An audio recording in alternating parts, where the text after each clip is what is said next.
Assalamualaikum warahmatullahi wabarakatuh. Kami dari kelompok 2 ingin mempresentasikan materi tentang salat. Sebelum kami mempresentasikan materi kami, izinkan kami untuk memperkenalkan diri kami. Perkenalkan, nama saya Trigita Gusela dan teman-teman saya Feby Sulistewati dan Nurlinda. Yang pertama adalah hakikat salat. Menurut Ibnul Qayyim rahimahullah, hakikat salat adalah perkara yang sangat menggembirakan hati seseorang yang mencintainya dan merupakan kenikmatan ruh bagi mereka yang mengesahkan Allah.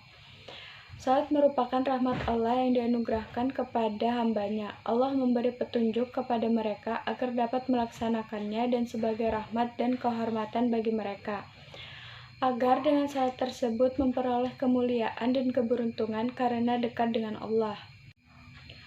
Mengapa Allah mewajibkan salat? Allah berfirman pada surat Al-Kautsar ayat 2 yang berbunyi Fasholli lirabbika wanhar, yang artinya maka dirikanlah salat karena Tuhanmu dan berkorbanlah. Ayat tersebut menunjukkan betapa pentingnya kita untuk menunaikan ibadah salat. Bahkan Allah mengancam manusia yang lalai dalam mengerjakan salatnya dalam surah Al-Ma'un ayat 4-5 yang berbunyi Fawailul lil musallina allazina hum an salatihim sahun, yang artinya maka celakalah bagi orang-orang yang salat, yaitu orang-orang yang lalai dalam salatnya. Assalamualaikum warahmatullahi wabarakatuh. Saya akan melanjutkan materi tujuan dan fungsi sholat.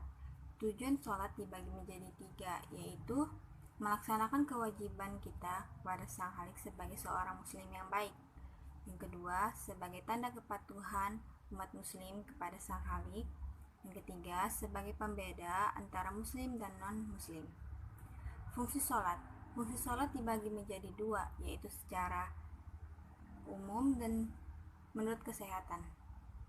Yang menurut kesehatan, sholat mampu menyembuhkan rematik dikarenakan gerakan sholat mampu mengembalikan fungsi otot dengan baik. Yang kedua, manfaat sholat untuk melancarkan peredaran darah dan juga menjadi terapi penyakit jantung. 3. Manfaat wudhu sebagai terapi penyakit kanker kulit dikarenakan dengan berwudu secara berulang kali dapat membersihkan sel-sel kulit mati. Secara umum bagi menjadi 4, yaitu kita sebagai seorang muslim dapat mengingat kita kepada Allah. Dengan sholat kita akan selalu mengingat kepada Allah kapanpun saja dan menghidupkan rasa takut kepada Allah. Jika kita sholat, kita akan memiliki rasa takut itu kepada Allah. Yang ketiga, dapat menghadapi kesusahan dalam hati. Jika kita mengalami keresahan, kesusahan, sholatlah. Dan kemudian kita akan menjadi tenang. Selanjutnya, akhlak dalam sholat. Akhlak dalam sholat ini terkandung dalam surah Al-Ankabut ayat 45 yang artinya bacalah kitab Al-Quran yang telah diwahyukan kepadamu Muhammad dan laksanakanlah sholat. Sesungguhnya sholat itu mencegah dari perbuatan keji dan munkar. Dan ketahuilah, mengingat Allah, sholat itu lebih besar keutamaannya dari ibadah yang lain. Allah mengetahui apa yang kamu kerjakan. Dalam ayat ini, Allah menjelaskan sikap seseorang manusia dari sudut pandang karakter, watak atau tabiat yang dibawanya.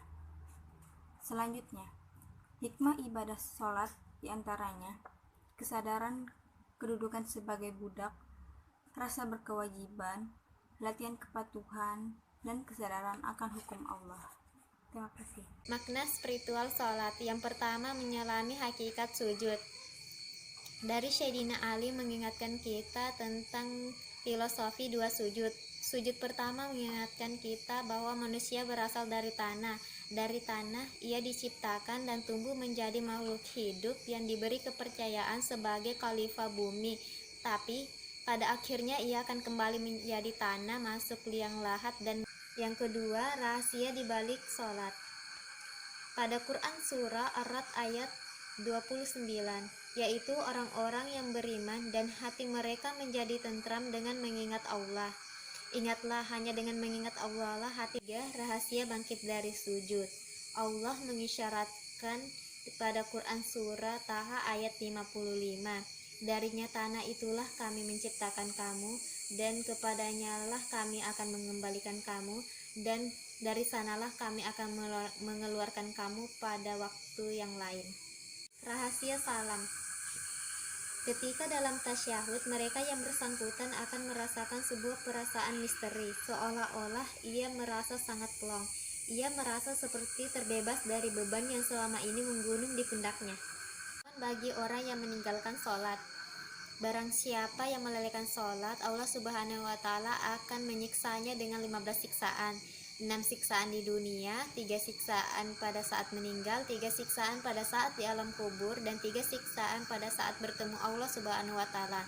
Sesungguhnya orang-orang yang meninggalkan sholat setiap harinya mendapat 1000 laknat dan murka. Setiap malaikat akan melaknatnya dari langit pertama hingga langit ketujuh.